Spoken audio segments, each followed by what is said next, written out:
And my last one's a bit light-hearted, and it's about from where I am in my home. It's called Hey Up Chuck. Hey up Chuck, how do? How's you? Want a brew, bit of cake? Ah, have a seat, love. You look soaked at bone. Something with the Yorkshire weather. Wind and rain and hurricane, and still I made it to school, mind. We want lazy nowadays. Oh, the oldies say, sitting by their coaldy fires. Down in Firth, there's not much to do. The old uns and the young uns, not specking on buses, shivering in silence. It's always fucking quiet. Quiet pints, quiet parks, quiet minds. The yummy mummies sit in their poncy tapas bars, and the poorer piss-ups glug warm bitter, and they all just go along. The only noise is the bloody festivals. Folk fest, food fest, drink fest, film fest, fuck fest. And there's only 12 bloody people in the bloody village. They don't leave the bloody house, they're bloody 90. Who's the bloody fucking festivals for? Certainly not the teens, who's got as far as the cheeky get legs can carry 'em. They're all back in Leeds or Manchester or big fancy London. Myself, well, I got me sent here to Bath, or Bath, that was I was told to say. You're going to expect posh down there, Bill. You're going to say Bath, not like up north. But they aren't half bloody proud. Oh, our Bill's done right well. Our Bill's at university in Bath.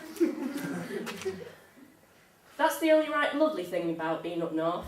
It's family. It's the warmth of your mother's arms at night. It's the sight of the green hills as you drive with your sisters. It's the smell of stale ciggies on your grandma's cardie.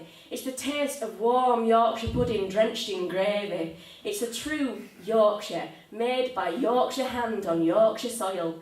My home will always be in Holmfirth. But it's all mine, Peggy Marty.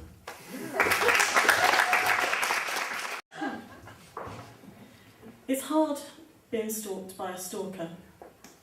For that stalker to stop being all stalky, then you miss being stalked and start to stalk your stalker. It's hard at first when you're almost sure your stalker is a murderer. But even though he might be a murderer, you're still too polite to tell him to bugger off. It's hard when you do everything to throw him off, telling him you have a boyfriend. Oh, now I'm a lesbian. Actually, I'm a boy in a dress and I married the Great Wall of China last week. And then, when I'd finally got rid of you, you'd unfriended me on Facebook. I wanted you back. I wanted to sneak into your house to smell your sheets. I wanted to lick every bottle top you'd ever put your dribbling mouth to. I wanted to touch your spotty, pus-filled skin and look into your dead grey eyes. I suddenly knew what the songs on the radio were saying. Every breath you take, every move you make, I'll be watching you. I wanted to parade around in your stained, tighty-whitey Y-fronts.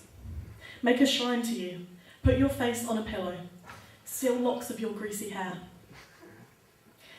I would watch your Facebook profile for hours. I wanted to know what you were having for lunch, what friends you were saying, and when you went to the toilet. And then you added me again on Facebook and I saw what a weirdo you are and declined.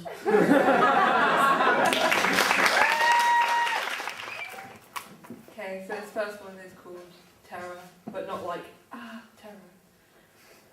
Like Earth. I didn't think about that when I wrote the title.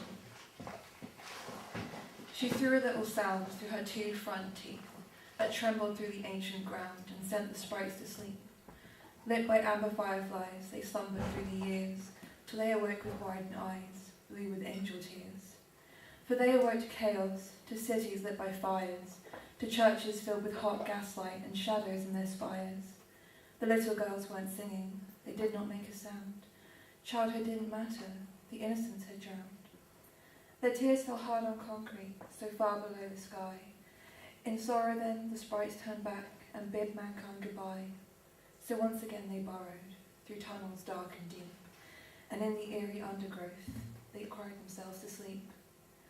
Dormant through the ages, through sun and spring and snow, and when they did awake once more, they found the world aglow.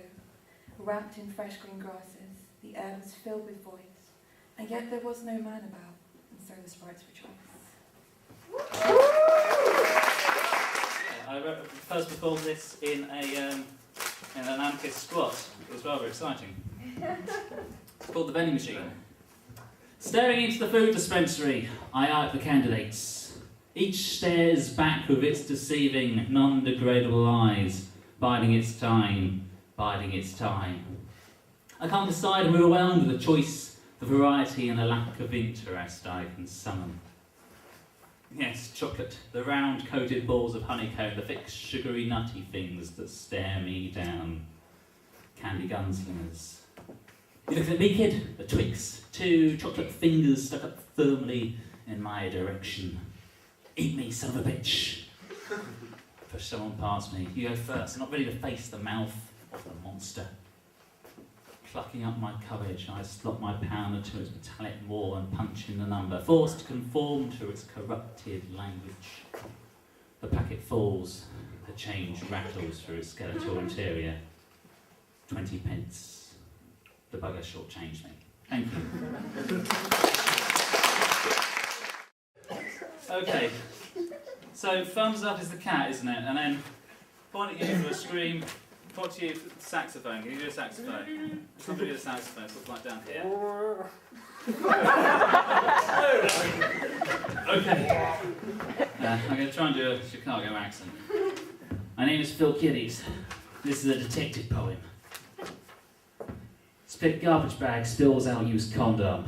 Dried semen crusting in the sun. Chief suspect's moustache looks like red millipede climbing across corpse white skin. The embrace of cold bodies in a morgue, bagged sushi, husband's hands, switchblade in a car park. She offers me tea and tells me about her son. Stray cats gather around the body. Perfume reminds me of the sweet kiss of sleep. Knuckles like tombstones, tattoos like a circle of hell. Verses by Joyce and Marlowe scattered around the bed, tongue twisted and never to release scream. Not yet. Some days I like to work the furnaces, the crematorium, and send them off with something warmer than the flames of vengeance. The cause? Same as always. Cheap whiskey and endless marriage. Screaming kids in the sitting room? Not yet. Grandmother in the basement. He talks like an abandoned gas station, voice choked by phlegm and rust. The fire gutted everything. I can still hear the blonde screaming as he pulled the trigger. Ah! Broken bottles on the rail tracks. Bums play pool sticks by the open sewer streams. A fox screams out in the night. Ah! At least that's what I try to make myself believe before the sirens kick in. Just tomorrow's desk job. Okay, instrumental.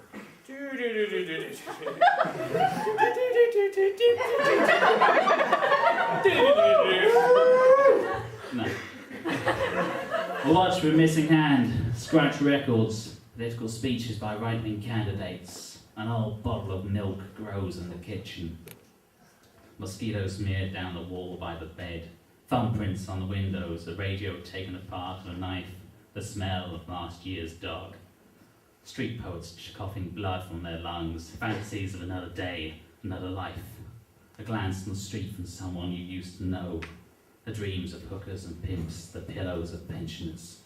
Sunlight seen through the crack in a wall, bourbon and a deflated football. Thank you.